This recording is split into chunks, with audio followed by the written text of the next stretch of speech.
Maraming salamat. Asahan nyo ang suporta ng inyong gobyerno. I am saddened by the news that the virus has claimed the lives of our doctors along the way. Lahat po sila ay bayani, and not only that, talagang bumilib ako. Bihira akong sumasaludo ng tao. Pero pa yung mga doktor natin, mga health workers na nadisgrasya, talagang saludo ako sa inyo. Wala na kayo dito sa mundong ito, pero gano'n na lang ang pagtingin ko sa inyo.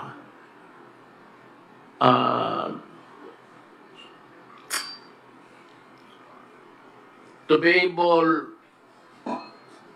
able officials and staff of the Interagency Task Force on Emerging Infectious Diseases, thank you for staying on top of the situation.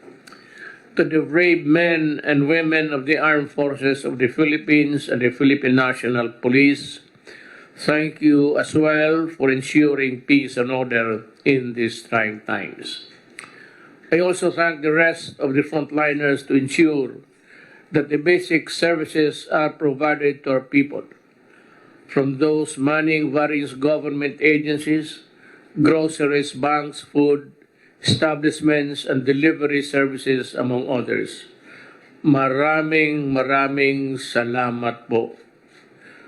To the gracious members of the private sector who are foregoing profit to elevate the suffering of our people, to the valiant volunteers who are bravely supplementing our frontliners, to the noble civil society organizations who are working tirelessly in calling for donations and performing charity work, thank you very much for your kindness, compassion, and generosity.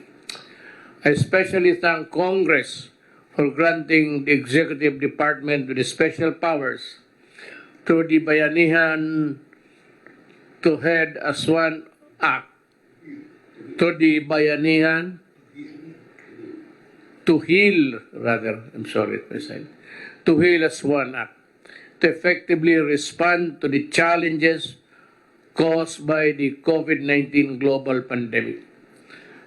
I particularly thank Senate President Vicente Soto III and the House Speaker Alan Peter Cayetano for the strong and decisive leadership you have demonstrated in shepherding this measure to fruition during this critical time in our national history. To the members of both houses of Congress who sponsored and voted for this measure, I express my sincerest gratitude to all of you for granting our most urgent requests.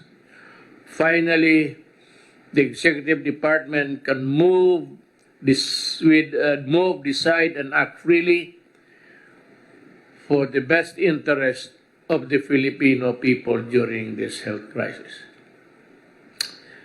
The Department of National Defense and the Department of Interior and Local Government, along with the Armed Forces of the Philippines and the Philippine National Police, are now ramping up the implementation of the National Action Plan, or NAP, as we speak, to reinforce the efforts of the Department of Health in containing COVID-19. Alam mo, tatlo lang yun sila.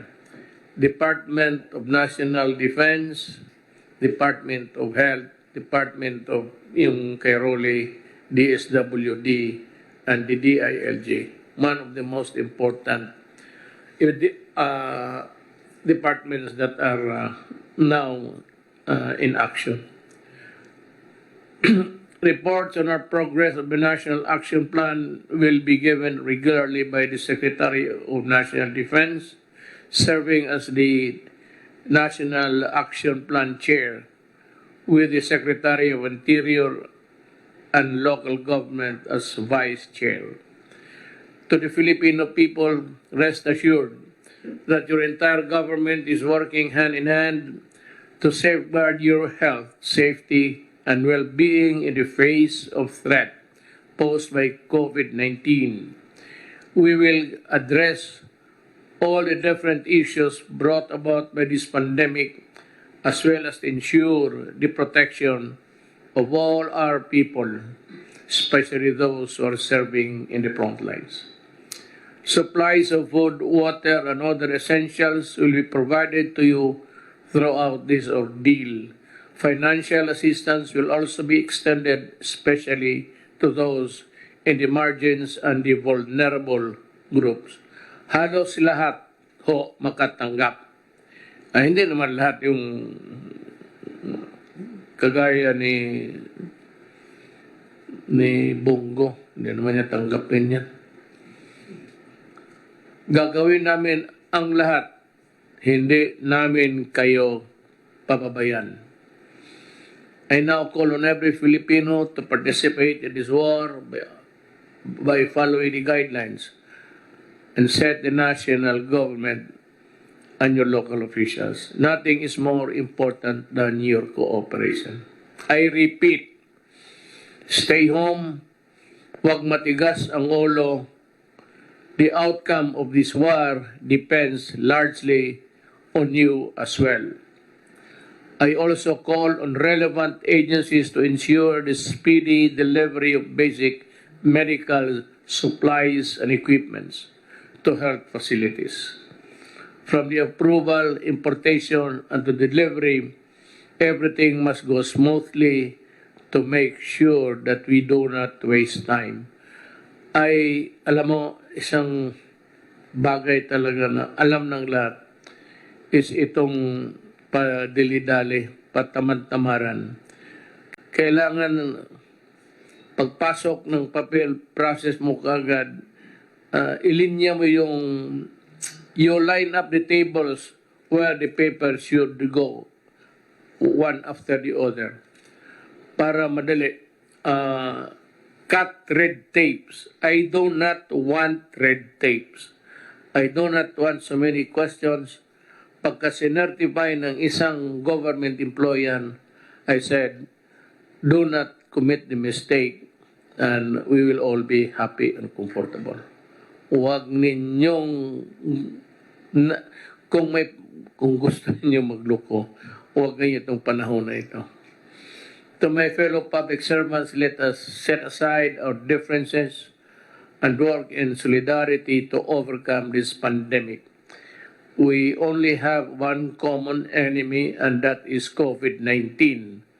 Our transparency, integrity, accountability, and responsiveness are needed, and I expect all of you to exercise all these in safeguarding our fellow Filipinos. As President, I assure the public that the government will be on top of this situation at all times. We will not leave anyone behind.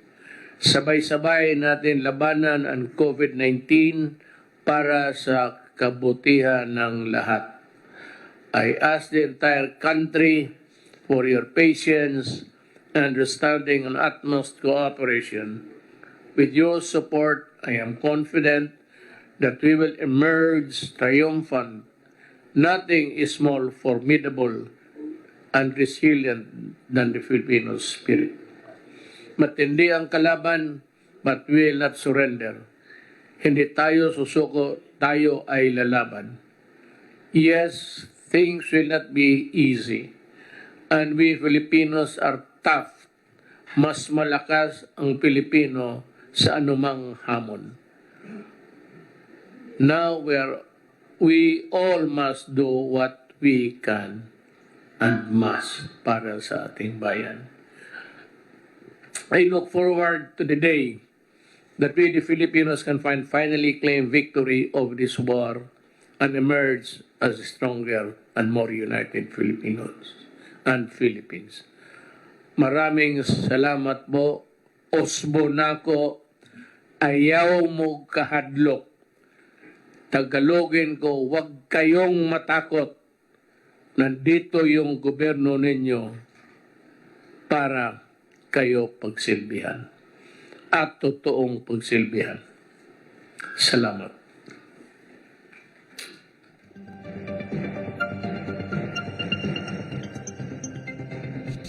At yan po ang naging press conference ni Pangulong Duterte. Ayon sa Pangulo, nalulungkot daw siya sa balitang may mga namatay na doktor dahil sa paglaban sa COVID.